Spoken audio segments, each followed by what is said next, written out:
The Champions League's upper middle class has actually been wiped out this year. And it's also why I think an outside chance for a surprise could actually be Rangers to get through that group. You think so? Yeah, Because Napoli have lost a spine of the team. Ajax have lost a spine of the team. Both have to kind of restructure. There's unknowns about them. And at the very least, they're vulnerable.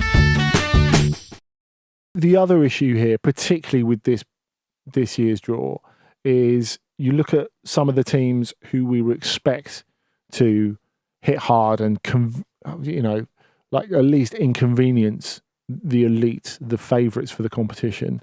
I think you're looking at, so we touched on it before, Dortmund are in a bit of a transitional phase. Ajax and Napoli have lost a lot of key players this summer, and it feels like a sort of changing of the guard there. Sevilla have been all over the place because they couldn't move and do anything until they sold Diego Carlos eventually to Aston Villa and Jules Koundé to Barcelona. So those clubs that we expect to at least titillate the teams at the top are maybe not in the position to do so. So say if you look at that group with Manchester City, for example, in previous years, if they're stuck in with Sevilla and Dortmund, City are still the favourites, but you think, okay, there's scope for something to go wrong there.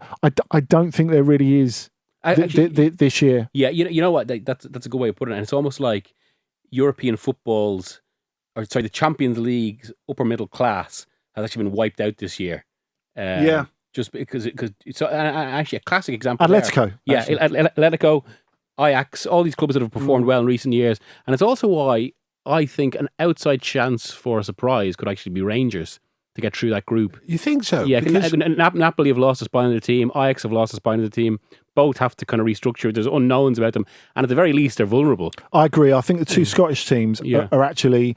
It would not stun me if both Scottish teams got through into the last 16. Yeah. Because I agree with your point on Rangers totally. And I think more importantly, their form in Europe, going back before Van Bronckhorst, they can handle the big games. They can handle the big ties. They manage them very well.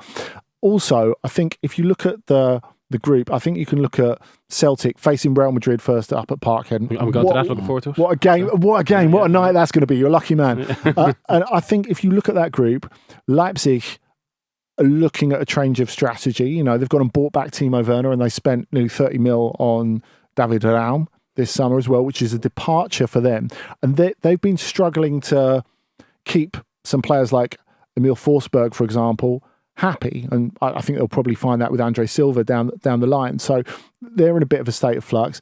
Obviously, what's happened to Shakhtar is completely out of their control, of course, following the invasion of Ukraine. But we think of Shakhtar of being blessed with great Brazilian players. They've got 3 overseas players in their squad this year, and we really don't know what to expect for them. So I think Celtic can have a reasonable pop at that second place. But Rangers, look at the group they're in. So Celtic in Group F, Rangers in Group A, facing Ajax, Liverpool and Napoli. They're going to have a really hard time trying to get out of that group. Maybe, but I think there's such a changeover at Napoli and Ajax. Both of those have lost like 4 or 5 key players out of their 11.